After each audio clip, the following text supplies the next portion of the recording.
In a classroom, a boy sits with a heavy heart, writing down his thoughts. He wanted to remember his time at school before he left this world. The same day on the school rooftop, 3 classmates sing Happy Birthday, but it's not a joyful occasion. They're hurting him, kicking him while he's down. They make him eat cake off the ground and record it, all for laughs. When the bell rings, they leave, tossing his shoes aside, hurrying so the teacher won't catch them. But one classmate, Lee Do-yoon, pauses to ask the boy to bring cake again tomorrow for another birthday celebration next year.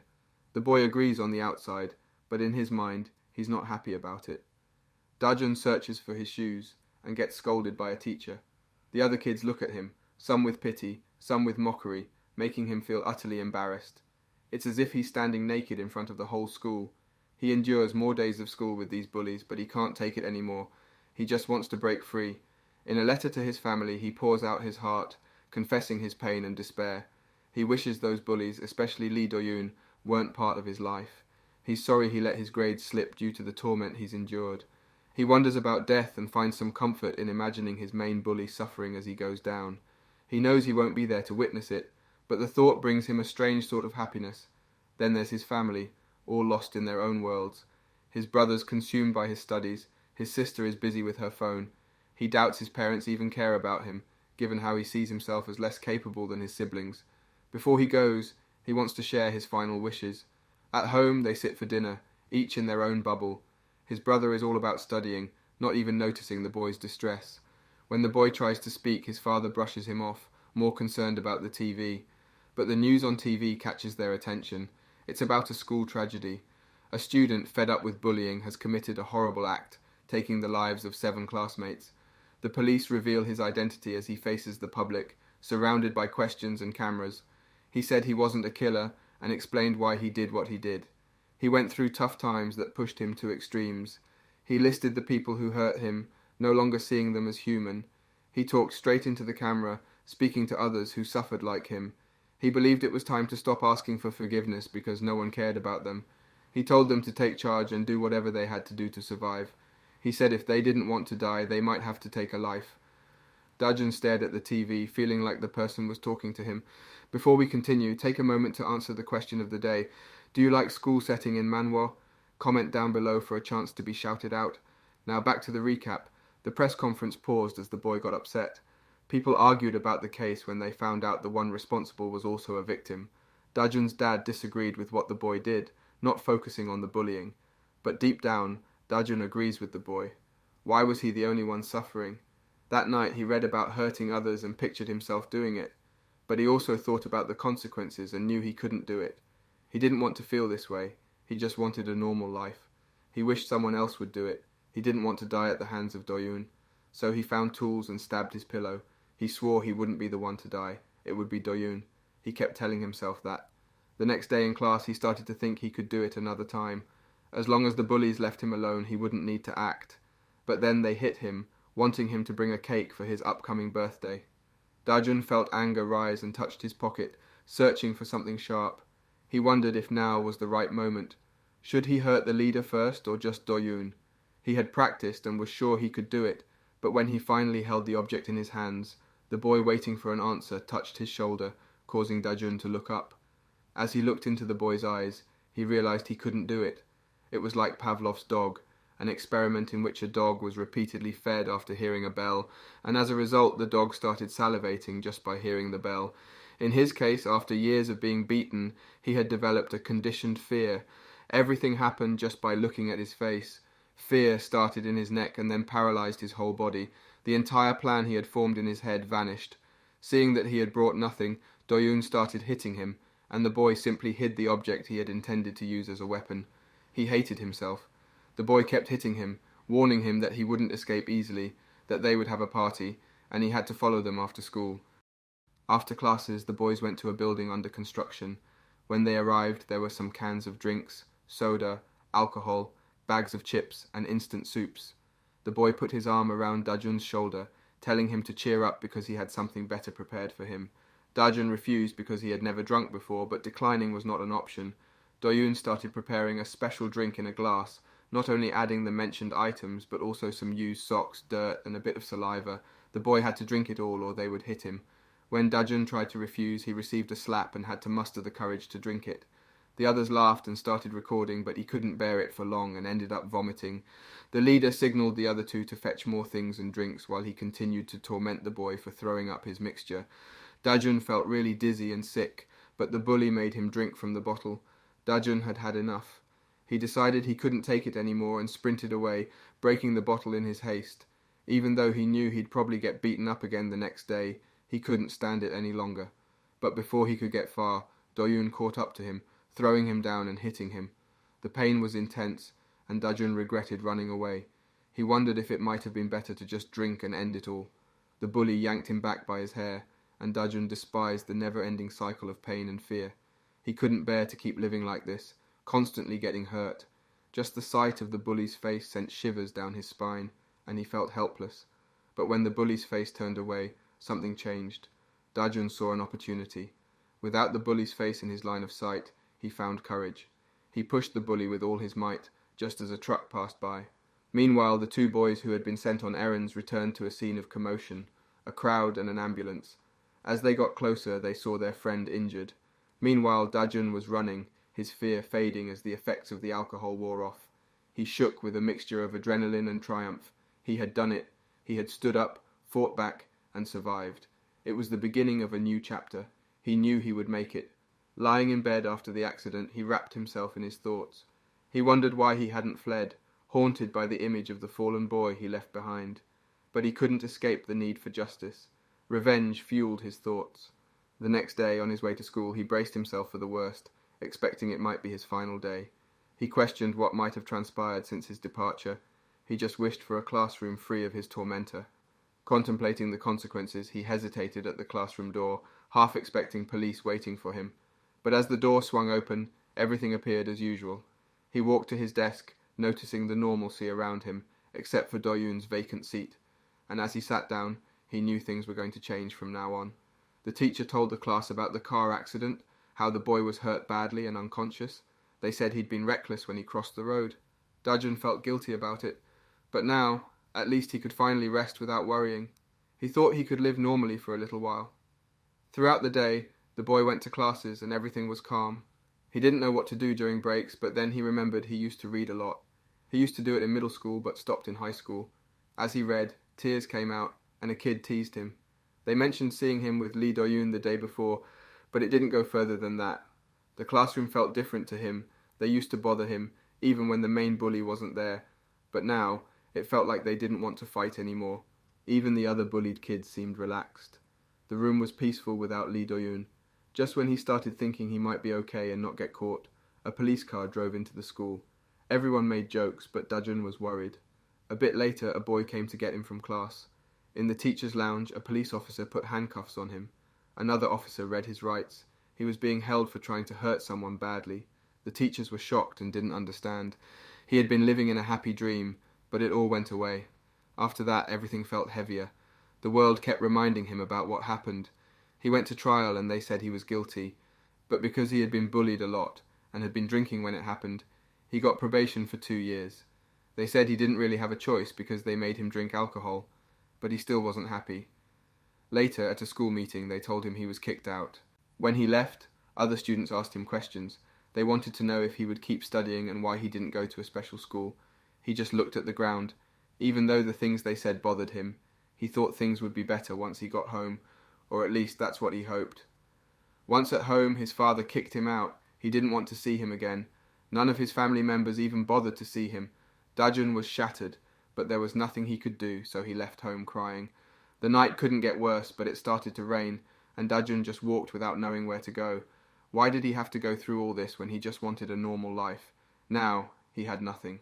When he crossed an alley, Lee Do-yoon's friends were waiting for him, and they started beating him together. The boy felt that his body couldn't take it anymore, and he couldn't even escape. There were too many of them.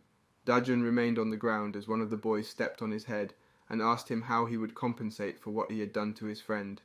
He would accept an apology in place of Do-yoon, and if he didn't, they would keep hitting him. But Dajun could only think about all the times he had been beaten and pushed around. He wasn't worse than them just because he had defended himself. Even under the threat of the boy, Dajun shouted that he hadn't done anything wrong, but that only earned him another beating. The boy fiercely hit our protagonist, who remained stretched out on the ground. Dajun managed to touch an object with his fingers and grabbed it. It was a brick, which he used to defend himself, and the aggressor fell to the ground. But the boy kept hitting him again and again, while the other men watched. Dajun would no longer feel guilty. He knew what he had to do to get out of that mess and survive. He had to kill. The other boys began to threaten him, wielding sticks and heading straight for him. The hero gripped the brick tighter as punches rained down. He got brave, bashing one attacker with the brick, but another slammed him from behind. Down he went, and they didn't stop. 2 guys held his arms, the third ready to strike, when a strange man appeared, holding ramen. He told them off for invading his home, the construction site. They asked him to leave, he seemed to, but suddenly, soup drenched the hero, and a kick knocked him out. The man took out the gang one by one with odd tricks. He teased the last one, asking if he'd fight with a stick. The man had paper. The kid worried it was a knife, but it was chopsticks. Kicks and ear-pulling followed. Dajun marveled as the man beat the gang. They fled. The hero went to thank him, but the man called him property and was mad about spilled ramen. Dajun saw a chance. He'd learned to fight from the man in return for more ramen. He wanted to be strong. Later, the man ate soup, and the hero shared his story. The man praised him but refused help. The hero hadn't fought much. To the man, he was a greenhouse flower, too safe. The world was scarier. The hero kept pushing, copying the man's every move, even scavenging and sleeping outside. He wanted to be strong like the man. Doubts came, but watching the man fight inspired him. The man noticed he followed and asked if he still wanted to learn. The hero said yes. The man had a deal. To learn, he must kill Park Jung-hyun, an aggressor.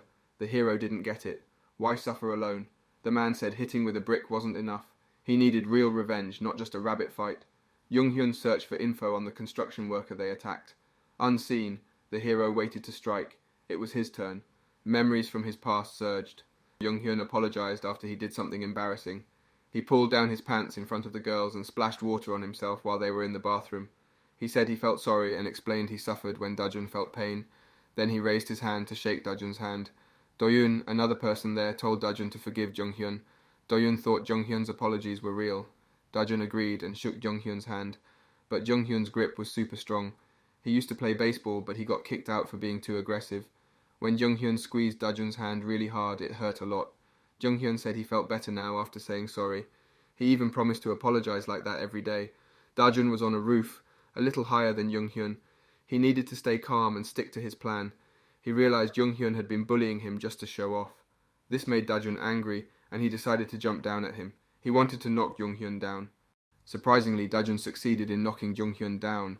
It was easier than he thought. But he got too emotional and lost focus. Jung-hyun got up and hit Dajun back.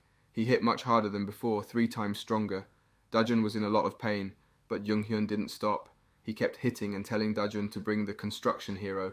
Jung-hyun was mad that Dajun had taken him down with just 1 hit. Meanwhile, a mysterious man was watching the fight from far away. He thought the fight had started well but was turning bad. Dajun felt more pain than usual. Jung-hyun had been going easy on him until now. Dajun was afraid the cool guys would treat him like a broken toy. Dajun regretted coming to fight.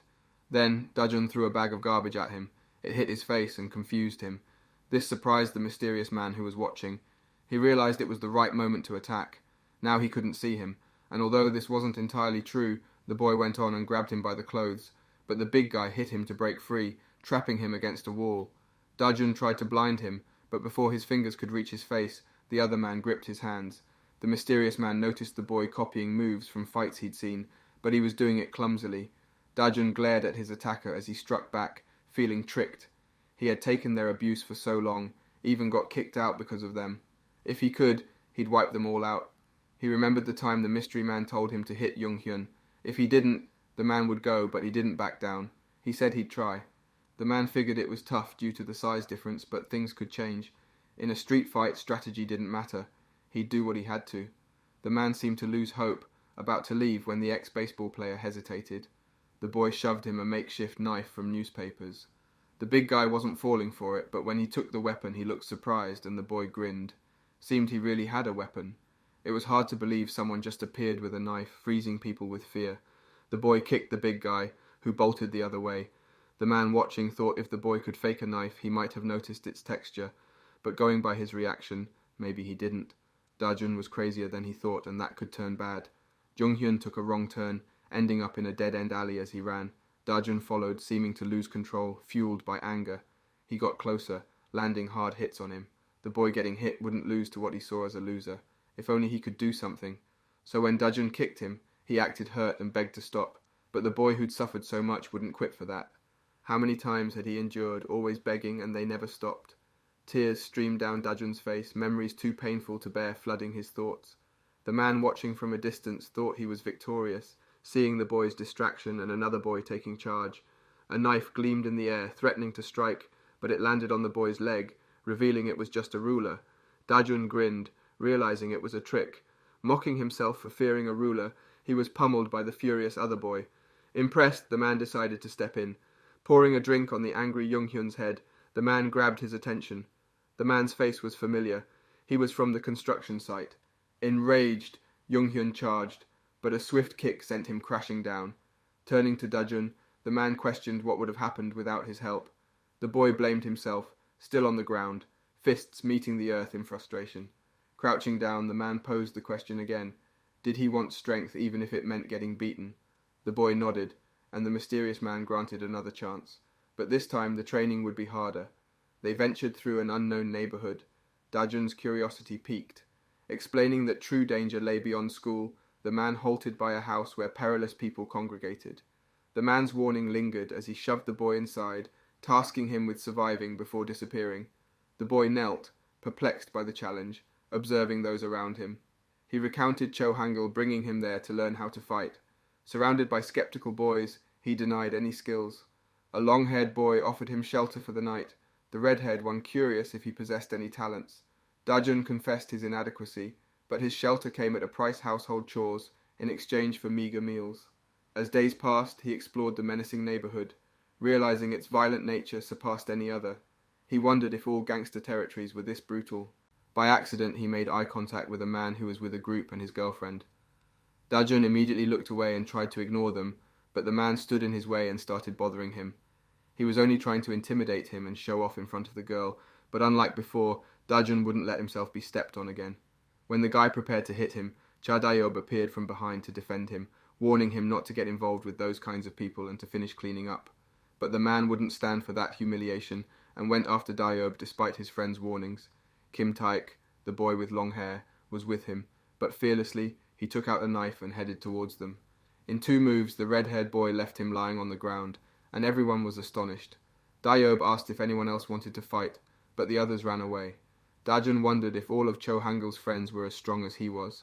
After this, Hyung Tae, the man who attacked them before, was furious, complaining about Cha Dayob and his group when a man from the shadows approached him, offering his help to take down the gang. Back at home, Dajun was sleeping when he woke up to go to the bathroom and smelled gas. He quickly left the house and accidentally hit Hyung Tae with the door, knocking him to the ground next to the gas cylinder he was trying to use to suffocate them. Quickly, Dajun ran away, and Dajun chased after him, thinking about how Cha Dayob had told him he was useless, and he affirmed that there was something he wanted to do.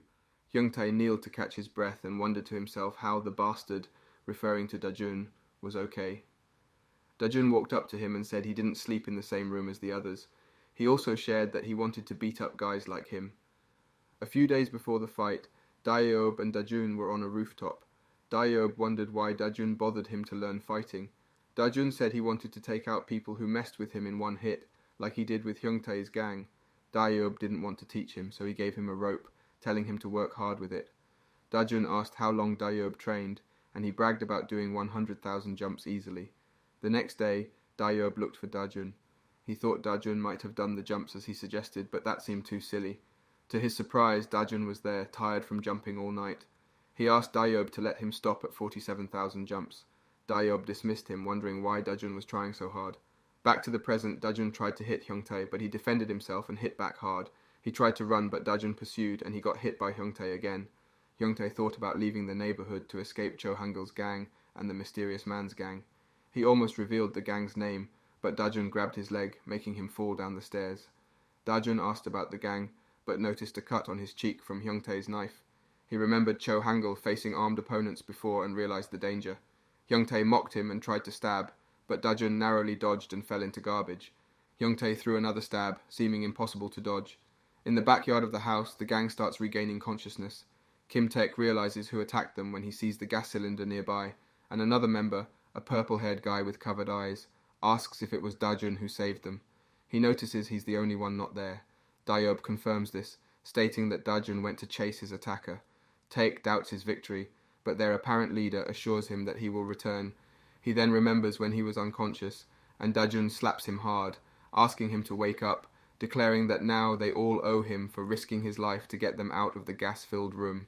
Although he notices that the redhead hasn't fully regained consciousness, he says that now that he saved them, they have to teach him how to fight, divide the household chores, let him get a job not to be a burden, and even participate in their food feasts.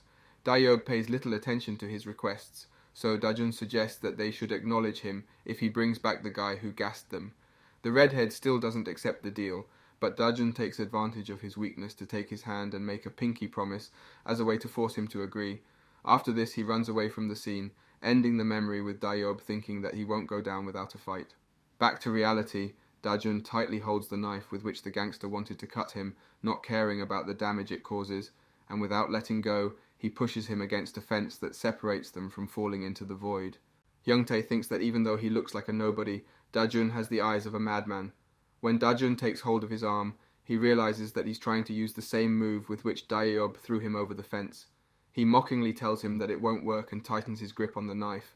However, Dajun laughs that he believed that was his plan, and before the gangster can respond, he makes a big jump that throws both of them off the edge. Before we continue, let's take a moment to shout out at jail. A 7,820 who commented, "Name survive on a deserted island with beautiful girls. No need to thank me," on our desert island video. Thanks for commenting. They descend the precipice, hitting against the wall. Youngtae lets go of the knife as he falls. Dajun lands a few steps away from the gangster and gets up first, so he seizes the opportunity to pick up a brick from the ground and hit him with it. But as he is about to do it, he notices that his enemy hit his head against a cement bollard when he fell, leaving him unconscious. This leaves him stunned for a few seconds before he raises his arms with pride and declares that he has won. With teary eyes, he thinks that he finally managed to win against a gangster he thought he could only defeat in his dreams, and he wonders if he has a natural talent for fighting, or if he can now take on anyone who messes with him.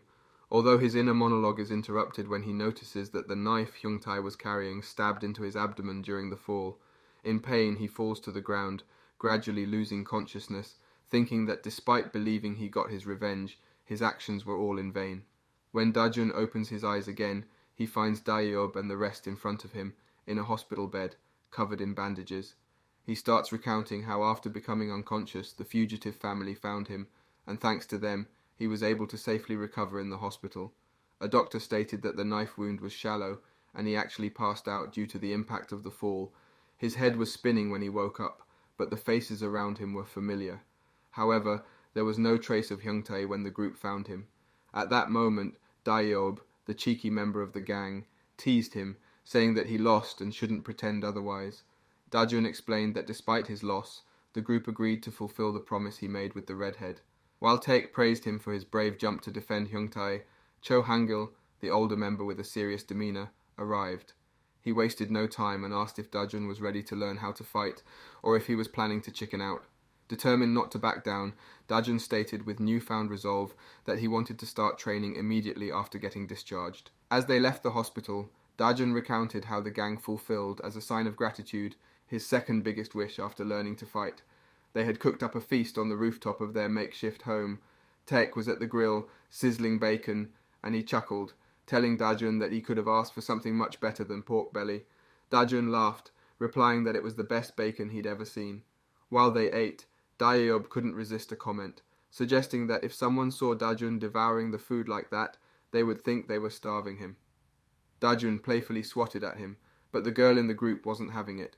She scolded Dayob for being the one who came up with the idea to feed him only tuna, causing Dajun to burst into laughter. Dayob defended himself, saying it was something they all agreed on. The other two guys chimed in to comfort Dajun, telling him not to worry. He wiped a tear from his eye and admitted that he didn't expect life on the streets to be so tough. All he had wanted was a chance at a normal life. In response, Dayob's tone softened. He confessed that everyone in the group understood that feeling, knowing firsthand what it's like to go through tough times. Dayob leaned closer, adding that if Dajun wanted, he could continue living with them. They wouldn't treat him as a servant anymore. Dajun felt warmth spread through him, a genuine smile gracing his lips. He couldn't remember the last time he felt so accepted. Determined to enjoy the rest of the night, they continued their banter, wondering aloud where Hangul had disappeared to this time. Little did Dajun know, his life was about to take a new turn, one that brought him even closer to the gang. After the gas incident, everything changed. Dajun wasn't relegated to sleeping in the laundry room anymore. Now he shared the same mattress with the other guys, although it got a bit uncomfortable with everyone piled together. He also began speaking informally to them, as they felt more like friends than strangers. Household chores, though, were a different story. Dajun had assumed that they would be divided equally among the group, but it turned out that everyone's part-time jobs often got in the way. As a result, the bulk of the tasks fell on him and Hangul. Frustrated, Dajun brought this up with Hangul, only to be met with a surprising response. Hangul declared himself as the gang's leader, implying that he was exempt from chores. He argued that his responsibility was to teach Dajun how to fight. However, when Dayob got wind of this arrangement, he didn't hold back. He kicked Dajun out of the house, stating that if he wanted to live as their equal, he needed to contribute like everyone else. They would only teach him to fight once he had earned his keep. With a heavy heart, Dajun accepted this verdict. So, Dajun embarked on the journey of finding a job. Hajung, one of the kinder members, bid him farewell with well wishes, promising to hold down the fort and keep the place clean. And as Dajun set out to prove his worth, Dajun scored a job at a pizzeria on the edge of the neighborhood. He's only been there 2 days, but he's already thinking about quitting. The customers are super mean and shout when he doesn't get their orders right. The owner is no better. He's told Dajun to stop being so useless, and even asked him to work on the weekend, even though he never explained the job properly. Feeling like he should find another job, he pretends he needs to use the bathroom. Just as he's about to leave, he bumps into a gorgeous girl. She calls the owner her dad and asks about Dajun. The girl, Nayun, says he's the new guy and needs to be trained because they're really busy. Dajun turns all red because of this girl. He admits that the job is still tough and that girls have never really been interested in him. But then, Nayun looks at him all serious and calls him cute. This surprises him and makes him think he might give the job another chance. What he doesn't know is that this meeting is going to change his life in a big way. Meanwhile, in a narrow alley, Cho Hangul is surrounded by knocked-out gang members. One of them begs for mercy, while Hangul steps on his face. Without any kindness, Hangul tells the guy to talk to someone and bring him the person who gassed them all. If he doesn't, Hangul threatens to find and finish him off. At Pizzeria Papa, Dajun watches Nayun in awe. She's amazing at tossing pizza dough in the air and catching it. She even helps him open a tough jar of pickles without making fun of him. When she accidentally breaks a plate, she cleans it up and checks if he's okay. She promises not to tell her dad about the broken plate to keep him out of trouble. In his head, Dajun thinks of her as an angel. He's grateful to Take for talking to the owner and getting him this job. He even dreams of staying there for his whole life. Once, in a regular day at the pizzeria, Nayun Dajun was doing her job when something unexpected happened. A customer, who seemed to be in a bad mood, started yelling at her when she politely asked him not to smoke inside. To everyone's shock, he not only yelled, but also accidentally spilled his drink all over Nayun. The anger inside her began to boil, and she felt the urge to teach the rude customer a lesson. But just as she was about to step forward, the owner of the pizzeria intervened, holding her back. He assured her that his daughter was all right and took matters into his own hands. The boss walked over to the irate customer and offered his sincere apologies for Nayun's actions, blaming it on her being new to the job. He even offered to refill the man's drink as a way to make amends. To the surprise of everyone, the customer, though still looking offended, decided to leave without causing more trouble. This reaction left Dajun baffled. Why would the boss let the customer off the hook so easily? What will happen next? Find out next time by staying tuned for our future recaps. Don't forget to like and subscribe for more great recaps.